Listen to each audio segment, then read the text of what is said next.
കാസർഗോഡ് ലോക്സഭാ മണ്ഡലത്തിൽ പോളിംഗ് ശതമാനത്തിലുണ്ടായ കുറവ് സ്ഥാനാർത്ഥികളുടെ നെഞ്ചിടിപ്പേറ്റുന്നു. വോട്ടെടുപ്പ് കഴിഞ്ഞതോടെ കൂട്ടലും കിഴിക്കലും നടത്തി തങ്ങളുടെ വിജയപ്രതീക്ഷകളെ സജീവമാക്കുകയാണ് മുന്നണികൾ.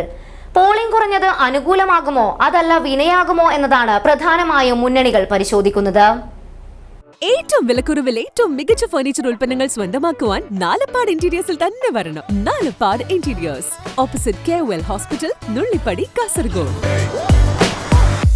വോട്ടിംഗ് കഴിഞ്ഞതോടെ ജയപരാജയങ്ങൾ വിലയിരുത്തുവാനുള്ള 38 ദിനങ്ങളാണ് സ്ഥാനാർത്ഥികൾക്കും മുന്നണികൾക്കും ഇനിയുള്ളത്.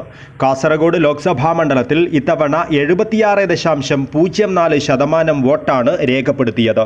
കഴിഞ്ഞ തവണത്തേക്കാൾ കുറവാണ് ഇത്തവണത്തെ വോട്ടിംഗ്. കഴിഞ്ഞ തവണ 80.65% പോളിംഗ് ശതമാനം.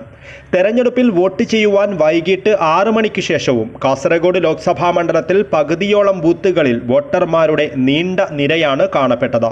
സാങ്കേതിക തകരാറും മറ്റും കാരണം പോളിംഗ് മന്ദഗതിയിലായതായിരുന്നു വോട്ടെടുപ്പ് നീളുവാൻ കാരണമായത്.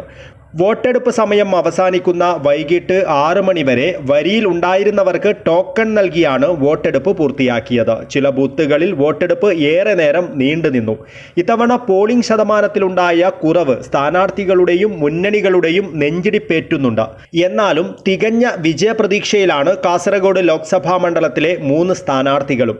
വിജയത്തിന് തടയിടുന്ന വിഷയങ്ങളൊന്നും ഇക്കുറിയില്ലെന്നാണ് LDF കേന്ദ്രങ്ങളുടെ കണക്കുകൂട്ടൽ. വോട്ടെണ്ണി തീരുമ്പോൾ ഭൂരിപക്ഷം LDF-നായിരിക്കുമെന്നും ഇടത് കേന്ദ്രങ്ങൾ വിലയിരുത്തുന്നു.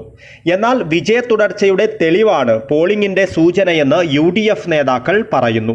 മികച്ച വോട്ടിന്റെ ഗ്യാരണ്ടിയാണ് വോട്ടിംഗിൽ കണ്ടതെന്ന് NDA വൃത്തങ്ങളും പറയുന്നു. പോളിംഗ് ശതമാനം കുറഞ്ഞത് ഏത് മുന്നണിയെയാണ് ബാധിക്കുന്നതെന്ന കാര്യത്തിൽ സ്ഥാനാർത്ഥികൾ ആശങ്കയിലാണ്. ആരുടെ വോട്ടായിരിക്കും കുറവുണ്ടായിട്ടുണ്ടാകുക എന്നതാണ് പ്രധാനമായും പരിശോധിക്കപ്പെടുന്നത്. തിരഞ്ഞെടുപ്പ് ഫലം വരുമ്പോൾ മാത്രമേ ഇക്കാര്യത്തിൽ വ്യക്തതയുണ്ടാവുകയുള്ളൂ.